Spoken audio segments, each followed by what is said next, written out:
there's this idea that in order to be rich, we have to own multiple businesses, multiple properties, travel a lot for work, and that's just not the case. In this video, I'm going to show you 20 tiny habits that are very, very powerful, and they've helped me build real wealth, not just financially, but also in my quality of life. And the best part is that I rank them from lowest effort to highest effort. So you can decide to start small and work your way up. Some of them take little to no effort and little time, and then some others require some dedication and discipline. But all of them have played a major role in my financial success. And make sure you stay to the end, because the last few habits are what truly separate the wealthy from the struggling. If you're new here, welcome. My name is Maoli Vodi with Financially Present. I spent most of my career as a stockbroker and financial consultant. If you're looking to build wealth and just simply better your financial situation, take a moment to subscribe to the channel and turn on notifications so that you don't miss out on future Financially Present content. So starting with the lowest effort habits. These habits are small adjustments, but they have big impact. So number one, the first thing I do is I delete apps from my phone on a regular basis. And this seems like it's small, but it's not so trivial. And I'm one of those people, I just cannot stand it when I have to scroll through dozens and dozens of notifications on my phone just to see what's going on. And there are two reasons why I do this. One, it helps me clean things up, but it also helps me save money. And I just simply don't like having hundreds and hundreds of unread emails. So periodically, I go through the apps on my phone, I delete the apps that make me feel overwhelmed or weighed down. And this new age that we live in of being alerted about every little thing instantly is actually really, really new when you consider the fact that smartphones have only been around for about 20 years. And this overwhelming nature of technology makes us feel like there's too much going on, and that's because there is too much going on. And your phone has too many apps on it, reminding you how much is going on. Second reason is the more apps you actually have, the more you're being advertised and sold to. Everywhere you look, there's an ad or targeted commercial. And I'm not just talking about social media, because you see them when you scroll through articles, when you play games on your phone. It really doesn't matter. They are literally everywhere. And if you can just reduce that a little bit, you can cut back on some of your unplanned spending. The second habit would be a grocery list. This is also really basic, but it really helps. We use a joint grocery list. So my wife and I have a digital app we use, and we can add, remove, organize, check, and uncheck our items on our list. And yeah, sometimes we do buy things that aren't on the grocery list, but shopping is so much more structured, and there's less guilt when it comes to us sticking to our list. The shopping trip doesn't end up being so overwhelming, and we end up knowing what to expect at the cash register or checkout line at each time. And if you aren't shopping with a grocery list, then you're just leaving too much up to your memory. The next one is really easy, and that's rename savings accounts. There is a big difference in seeing some money in a savings account ending in 1234 versus seeing vacation of a lifetime. And I like to make sure that the purpose of the savings is spelled out in a way that makes me feel like the money is going towards that very thing. So every time I log into the bank account, I'm gonna see that title. And it seems really small, but it's a great way to just remind yourself of what you're focused on. So if the mission is to go on a trip to Ghana next year, or go to the Philippines, or go to Disney World, then the title of the savings account should reflect that. And when the trip happens, I change the name to whatever the next trip is gonna be, or whatever the next goal is gonna be. The next financial habit you should be able to do, especially if you listen to music already, listen to a financial podcast. Something I do is listen to regular financial podcasts. And it's a big part of me that actually likes to watch financial networks throughout the day. But if I want to save some time, I like to listen to Wall Street Breakfast by Seeking Alpha. And it's a quick rundown of what to expect in the financial markets for the day.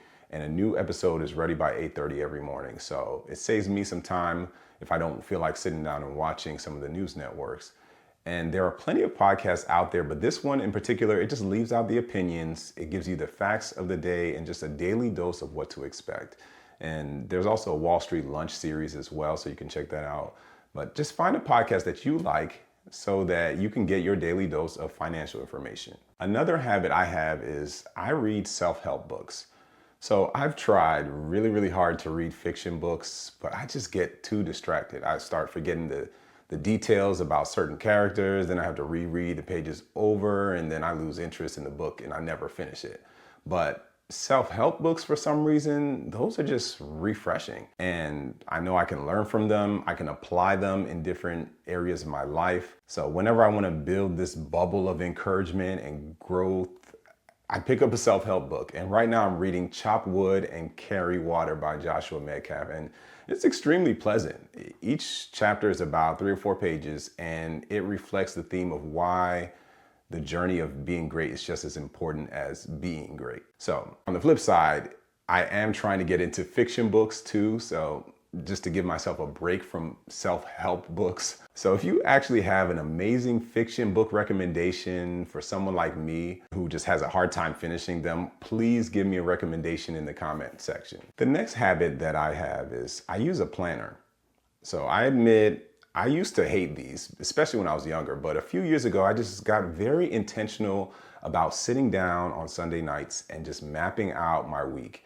And it made things less stressful. It helps reduce the clutter of Post-its all over my desk. And if there's a big cost coming up or an event in a few days, it just helps me ease into that week. So writing it down and whatever the to-do list is, it helped relieve the stress. And there's apps you can use, obviously, but I actually feel like it's a little bit more freeing if I use a notebook. So that's what I use. The next tip might be hard for some, but it comes a little bit naturally for me. I prioritize my peace.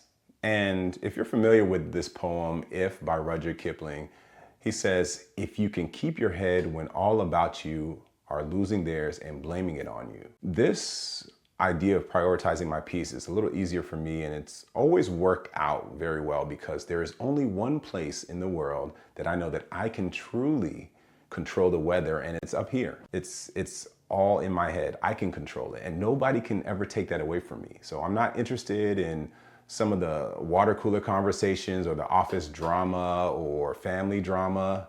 It's easy for me to just limit some of my interactions with the people that are drama filled. And I've regularly trained myself to be quick to listen and slow to speak. Now, the next few habits require a little bit more effort and more consistency, but if you try, I believe you can do it too, especially if you want to. The next habit is I journal. I don't do it every single day, but eventually that is the goal. I give myself time to just sit down and just type away on a Google Doc, just anything that's on my mind. The structure doesn't matter. It doesn't matter if I start talking about one thing and then I go to something else and then I come back to that one thing that I first started talking about. I figured out that every time I had too much on my mind and couldn't sleep, it would take me hours to fall asleep. And if it wasn't a night like that, then it would be a night where I'd go to sleep late and then I'd wake up at about 4 or 5 in the morning and I would be wide awake. But journaling for me was an excellent way to just get things off of my mind, put it on paper or a screen, and then leave it there. So I simply just mark the file as journal, add the date, and then I just go off. And sometimes it's 10 minutes of straight typing, sometimes it's 20, sometimes it's longer than that. And I might even go back a few days later and add to it, or I just start a separate new document on that date. It has truly helped me formulate my thoughts much, much better over the last 4 years, and I'm just so thankful for it. Speaking of thankful, the next habit we started just last year in 2024 was our Thankful Bowl, and it allows me to just pause and appreciate everything that's going on. I stole this idea actually from my older sister. So we have a Thankful Bowl in our house, and it's really simple. We take a piece of paper, we write the date, we write something we're thankful for, we fold it, and we just put it in the bowl. You don't have to leave your name or your initials if you don't want to. It's pretty straightforward. So my wife can do it, my kids can do it, anyone can do it in the house. A guest can come in here and do it too.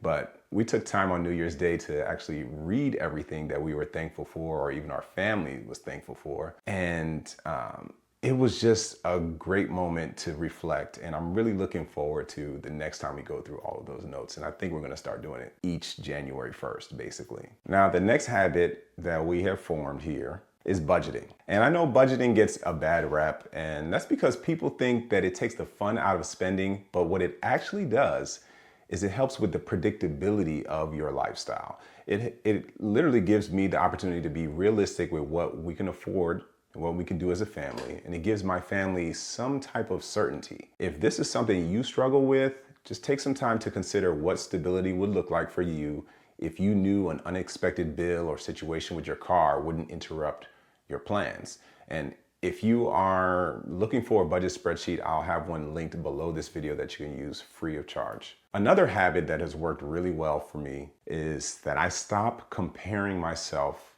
to others. This could very well be one of the most important things I learned along the way. And when I was younger, I wondered how people could afford all of these different things. Like, why do they always have new clothes or new shoes? Or what's with the new car? And then I found out that some people are simply just putting their money towards the things that I could see, and the things that I couldn't see was that they might be getting help from a parent or a family member, or there are other aspects of their lives, their financial lives, that allowed them to prioritize paying for the things that I saw. So comparing yourself to other people it's always going to be like watching the last 10 minutes of a movie and then calling the movie great. Without enough context, comparing yourself to somebody else makes no logical sense. There are too many variables involved to even make a remotely fair comparison. Some people have support from family, some people have more discipline than others, some people grew up with less, so they now know how to manage with less. Just take a moment and think of the ways you're comparing yourself to other people, and then stop it. Just stop. There's a saying that comparison is the thief of joy, and I truly live by that. I just get tired of comparing myself with others. And I realized a long time ago that if I compare myself with someone, then that means I have to physically stop the progress of what I'm going through to scroll online, see what they have, be envious of what they have. And that's completely aside from the fact that I don't have all of the details or the skill set.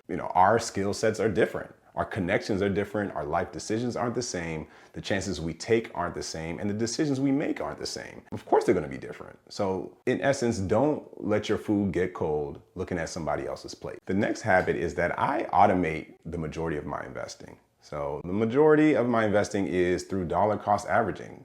And that means I'm using a specific amount of money and buying into the same funds, whether the market is up, whether it's down, whether I like the political climate or not, whether I'm happy, sad, overweight, underweight, hydrated, dehydrated, it doesn't matter, basically. 90% of what I do is going to be automated as far as investing, and that's because it works. The other 10% or so is where I'll buy stock, or I might keep some cash on the side to be ready for other investments like real estate and some other things, or whatever else is on the horizon. But as an investor with industry experience, my risk appetite can be a little aggressive from time to time. So I like to be ready as far as new long-term opportunities when they come. So no, I don't day trade and I don't recommend it, but I'm always ready to invest. The next habit I have is I don't touch my increase. So if you aren't saving enough for retirement currently, just take the 1 or 2% increase that your employers, that they give you each year, and just put it directly towards your retirement contributions. Those small amounts, they don't impact your current lifestyle as much, but they can easily impact your future if you allow it to grow and compound with other money that you're already investing for the future. So if you think about it from this perspective, in several industries, your increase will be about 1 to 3% each year. Odds are you tell yourself, hey man, this increase is so small, it's not going to do much, but you're wrong. I mean, think of it from this perspective. It may not change your today, but if you refocus those funds, it will make a bigger difference in your future. And there's this saying that a constant drip of water can literally break a stone. And it's really true. It's called erosion. Every drop of water counts as an effort towards breaking a stone. You don't see it immediately. The effects are not very quick, but it takes time. It takes years, and those years are not in vain. The main engine behind a drop of water over time is time. Now, the next few habits, they require higher effort because it requires more consistency and some lifestyle adjustments, but they are a big reason why I am rich. The next habit for me is to learn something new. So over the years, for me, this has been gardening and planting. And it helps me appreciate the science behind how something as small as a seed can produce a plant that's just so resilient and can produce season after season. I have plants in my home, I have plants outside of the home. I keep track of them, and some of them require more work than others, but it allows me to just enjoy sunlight, stay active, and to just learn something new. Another habit we have in our household is that we do puzzles. As someone who is regularly in front of a computer pretty much all day, at the end of the day, the last thing I want to do is go from computer to TV to phone. So I have some non-screen related activities that I do. So aside from looking at this camera or speaking to people about money, I like to do puzzles with my wife and my kids. And they're usually 1,000 piece puzzles. And they're a nice way to just break things up, have some good conversation. We trash talk as well. We joke, we work together, and sometimes we compete for the last piece. It's something that we just tend to enjoy. So hopefully you can find something like that with your family. But there's just something that's calming about it. It encourages conversation, but it also helps us just calm ourselves a little bit. Sometimes I listen to a little music in one ear while I do the puzzle, but it helps me take a break from screen time. Another habit that I've formed is I read the Bible. I did Bible plans throughout the years through the Bible app, but only recently when I did this in 2024 is where I read the Bible from beginning to end. I found a chronological plan, and that was what really made things much clearer for me as a Christian. And it made it so much clearer so that I decided to do it again this year. And it helped me think through the Sunday messages more clearly. It reminded me how much things change over time and how much of God's love stays the same despite how flawed we are. And it's helped me keep a level head when I look at the news headlines. I see all the drama, the violence, the crime, the stealing, all types of things. And I also see that in the Bible as well. And if you don't believe me, just start from Genesis. There's two brothers in there and one kills the other. So you got that. Another habit is mentor and be mentored. One thing that has proven really valuable to me is to have mentors, and especially mentor someone else while you're being mentored. So it's good to have people your age that you're cool with and in the same season of life, especially when it comes to learning and pouring out. But it helps to have someone that's older than you that's mentoring you and helping you, whether it's just catching up over lunch or talking regularly on the phone. It's just good to have someone that's already been there where you are and seeing that, and they're willing to share with you what you can expect in the future. And similarly, you should be mentoring someone younger than you and checking in on them. And there are a lot of benefits to this too, because you're actually going to be learning a lot from them as well, in addition to actually teaching them different things. But with this system, I feel like I'm talking to my past self and my future self. And that's if you get the ages right. But it's extremely hard to put a dollar value on this. It's just so fruitful. Another habit I have is I work out. In high school, I was a sprinter. I eventually became captain of the track team. And it was so much fun to run track with a team and hit new personal records. But in college, I didn't think track would be as fun. So I enjoyed more of my social life. And I lost my rhythm of working out on a regular basis. So I didn't always prioritize my health. But it was only within the last 4 or 5 years I realized how much balance came from just having consistent workout routine. And I started looking at people who were older than me, and I realized that if I'm in my mid to late 30s, the way I live right now has a big influence with the next 30 years, if the Lord wills. So I started just changing my diet and making sure that I'm regularly moving. So my mood got better, six-pack came back, I got more tone and just felt better overall. And it doesn't have to be anything crazy, just stretching, running, doing different weightlifting workouts with some dumbbells, and that could be it. So when something feels easier, I just make sure I have to challenge myself a little bit more. The next habit, you have to allocate 12 to 15% to retirement. It sounds like a lot of money, but it isn't when you look at the big picture. To retire comfortably, research has shown that 12 to 15% is the ideal amount to be set aside in your retirement. So it could be the combination of your 401k, Roth 401k, or whatever retirement accounts you have during your working years. Some people decide that buying and selling in the stock market creates worry and there's too much to choose from. If your 401k ends up being the only investing that you do, you can still expect decent retirement money if your contributions are within the 12 to 15% range. If you do more, that's even better. But if you do nothing else regarding investing, at least do this amount. Now, the last habit is the most important because it actually turns into actual dollars, but it requires ongoing commitment. And that habit is that I never stopped investing, ever. I never stopped investing. It's proved to me that regardless of being a licensed stockbroker in the industry for nearly a decade, consistency is what matters. When I was only making $33,000 in a year in 2009, I started off putting 15% because my boss told me to start high. And I remember getting those paychecks and realizing that I needed more money, so I cut back to 10%. And it still felt really high, so I cut that down to 7%, and I accidentally left it there for years. But the point is, I never stopped. If I stopped right now, it would feel even awkward to just not invest anything. At the end of the day, when we think about the word rich, certain images start to pop in our head, like people getting on their private jet or they're drinking champagne all day instead of water. But the reality is that rich isn't what you see on TV or social media. It isn't a specific dollar amount. I know for me, it has everything to do with my health and how I get to use my time. And my money is the smallest part of that. That's what being rich is about. Someone who is worth a few $1,000,000 and travels all the time for work and doesn't get to see their family or build meaningful relationships doesn't have the same quality of life as someone who has a stable job, good relationships, good health, and little to no debt. There is plenty of success in Hollywood, Wall Street, even in politics, but we consistently look in the news, and when we dig deeper, we see that there is abuse, torment, unhappiness, dissatisfaction in their life, and that doesn't seem rich at all.